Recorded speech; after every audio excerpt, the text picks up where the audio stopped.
ઉદ્યાન જેમ ગીરમાં આવેલું છે, જુનાગઢ ખાતે. પછી નીચેનો પ્રશ્ન છે, જોડકા જોડવાના છે. જેમાં પહેલો પ્રશ્ન છે, ખૂબ મોટા મોટા દાંત હોય છે, તેમાં હાથી આવશે. પછી બીજા નંબરનો પ્રશ્ન છે, માથા પર આગળ તરફ આંખો હોય છે, ઘુવડ કાન જોઈ શકતા નથી. તો અજગર વૃક્ષની ડાળી પર ઊંધું લટકી શકે છે. તો સ્લોથ અથવા ચામાચીડિયું મનુષ્ય કરતા 4 ગણું દૂર જોઈ શકે. તો ચમડી. પછી નીચેના પ્રશ્ન છે, મનુષ્યને ઉપયોગી પ્રાણીઓના નામ શબ્દ ચોરસમાંથી શોધીને લખો. કોઈ પણ 3 પ્રાણીઓ ઉપયોગ વિશે લખો. એમાં છે પહેલો છે, અહીંયા બનશે છે,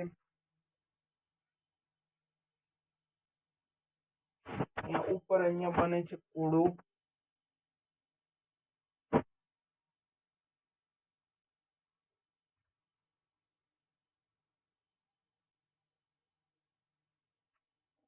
અહીંયા ગધેડો.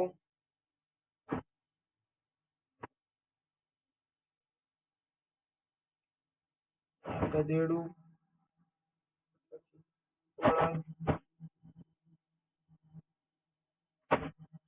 પછી અહીંયા ઊંટ. પછી અહીંયા હાથી.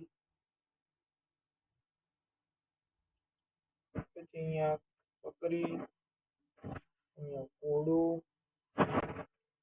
અહીંયા પ્રાણીઓના નામ: હાથી, ઊંટ, બળદ, ગધેડું, ઘોડું, બકરી. પછી પ્રાણીઓનો ઉપયોગ: તો બળદ તો ખેતી કામમાં ઉપયોગી, ગધેડું તો કુંભારને ઉપયોગી, ઘોડો તો સવારી કરવા ઉપયોગી છે. પછી ચોથા નંબરનો પ્રશ્ન છે, ખાલી જગ્યા પૂરવાની છે. જેમાં પહેલો પ્રશ્ન છે, રેશમનો કીડો માદા કીડાને તેની સુગંધથી ઓળખી લે છે. પછી બીજા નંબરનો પ્રશ્ન, મચ્છર માણસને તેના શરીરના સુગંધ પરથી ઓળખી લે છે. અહીંયા ઉપર જ પ્રશ્ન હતો જોડકામાં, તો જોડકામાં નો હતો. અહીંયા ચોથા નંબરનો પ્રશ્ન હતો વિકલ્પમાં, મચ્છરો તમને કેવી રીતે શોધે છે? તો તેમાં સુગંધ હતી. અહીંયા પણ શું આવશે? સુગંધ. પછી ખાલી જગ્યામાં ત્રીજા નંબરનો પ્રશ્ન, શિયાળાની ઋતુમાં ગરોળીને આપણે ઘરમાં જોઈ શકતા નથી. શું આવશે? શિયાળું. ચોથા નંબરનો પ્રશ્ન, પ્રાણીઓ એકબીજાને વિવિધ ખાલી જગ્યા દ્વારા ભય વિશે ચેતવણી આપે છે. અહીંયા અવાજ આવશે.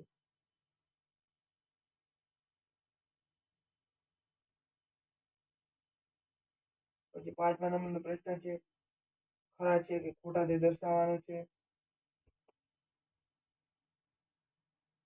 જીભની મદદથી સ્વાદ પારખી શકાય, તો એક સાથ ખરું આવશે.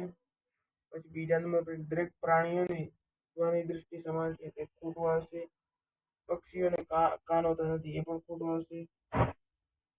અમુક પક્ષીઓને કાન હોય, સોરી, આ ખરું આવશે. પછી ચોથા નંબર પ્રશ્ન, સ્લોથ ગાય જેવું દેખાય છે, તો અહીંયા ખોટું. પછી વાઘના કાન અલગ અલગ દિશામાં ફરી શકે છે, એ સાચું આવશે. જીરાફ લગભગ 2 કલાક ઊંઘે છે, તો એ ખોટું આવશે.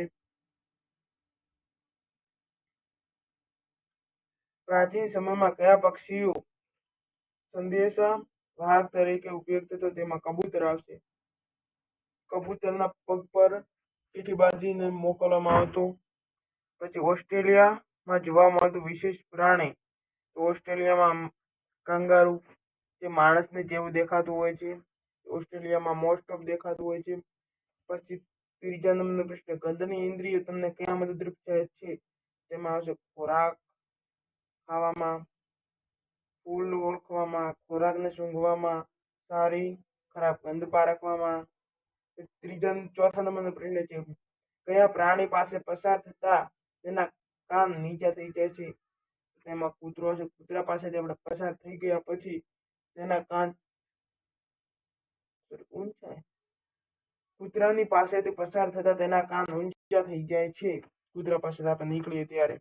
મીઠાઈ વેરોઈ હોય ત્યારે થોડી વારમાં કયું જીવજંતુ આવી જાય છે?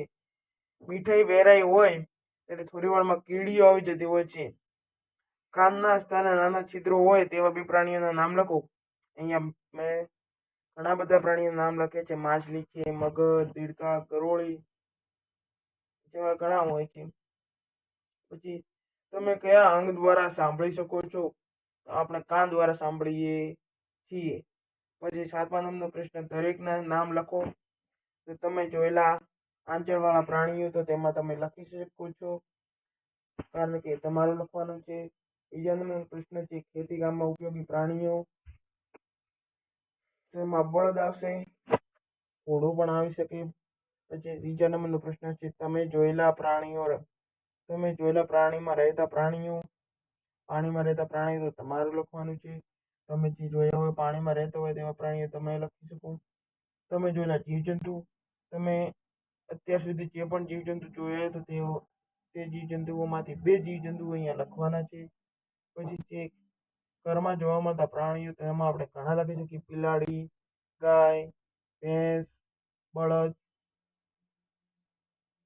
બિલાડી, કૂતરું જેવા ઘણા છે, પરંતુ આપણે અહીંયા 2 જ લખવાના છે. પછી તમે જોયેલા પેટે શકીને ચાલતા પ્રાણીઓ તમે જે જોયા હોય તે અહીંયા સાપ અને અજગર મેં લખ્યા છે. પછી પ્રશ્ન નંબર 8, કયા પ્રાણીઓના કાન તમારા કાન કરતા નાના છે? જેમાં ઉંદર, ખિસકોલી, વાંદરો, બિલાડી જેવા પ્રાણીઓના કાન તમારા કાન કરતા નાના છે. પછી બીજા નંબરનો પ્રશ્ન, કયા પ્રાણીઓના કાન તમારા કાન કરતા મોટા છે? તો તેમાં હાથી, ગાય, ભેંસ, ઘોડો, બકરી, કૂતરો વગેરેના કાન તમારા કરતા મોટા છે. ત્રીજા નંબરનો પ્રશ્ન છે, જેના કાન જોઈ શકાતા ન હોય તેવા પ્રાણીના નામ લખો. અહીંયા મેં કહ્યું હતું કે ઘણા હોય છે, જેમ કે સાપ, પછી અજગર જેવા ઘણા હોય છે. અહીંયા ખોટું લખાયું છે, કારણ કે અહીંયા ચકલી, પોપટે ના આવે, કારણ કે એ પક્ષીમાં આવે છે. એ તમારે ન લખવું. પછી ચોથા નંબરનો પ્રશ્ન થાય, તમે જોયા વગર ફક્ત તેની ગંધથી જ પારખી શકો છો તેવી વસ્તુઓના નામ લખો. તેમાં આવશે ગંધ, જેમાં આવશે ફૂલ, ફળ, વાસી ખોરાક, લસણ, ડુંગળી, અગરબત્તી, મરચા વગેરે. પછી 5મા નંબરનો પ્રશ્ન, જેની સુગંધ તમને ગમે છે તેવી વસ્તુનું નામ લખો.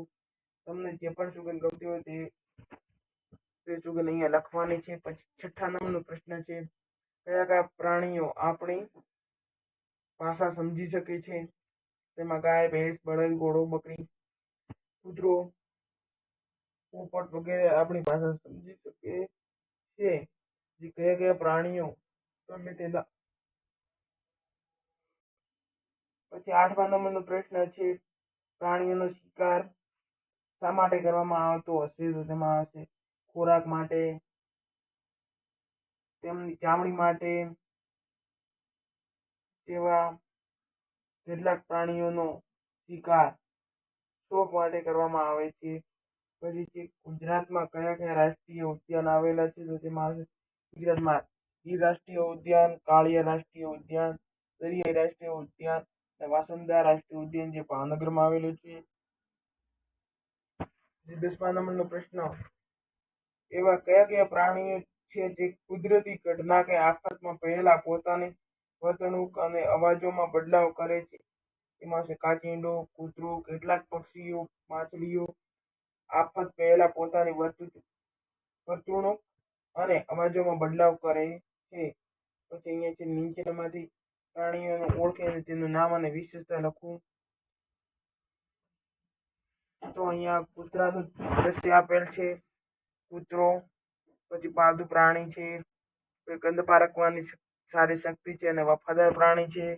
પછી બીજા નંબરે માછલી આપેલી છે. માછલી પાણીમાં રહે છે. પછી નીચે એની નીચે કીડી, એની નીચે સ્લોથ, એની નીચે વાઘ, એની નીચે. જો તમે મારી ચેનલ પર નવા હો તો મારી ચેનલને લાઈક કરો, સબસ્ક્રાઈબ કરો